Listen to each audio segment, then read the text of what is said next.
celebrating 48 years of Catholic Broadcasting. Veritas 846 Kapanani, a church social communications ministry for truth and new evangelization. Pakinggan mo, may mabuting balita. Katotohanan, pag-asa't pag-unawa.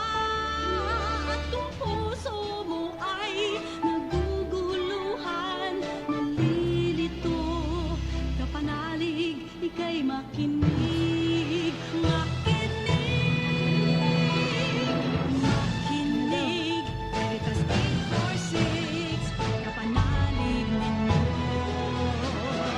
Makinig, Veritas 846, radyo totoo ang kailangan mo.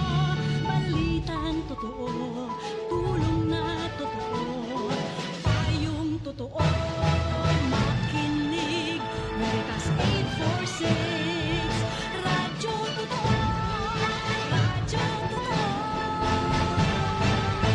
Member, Catholic Media Network and kapisanan ng mga broadcaster ng Pilipinas.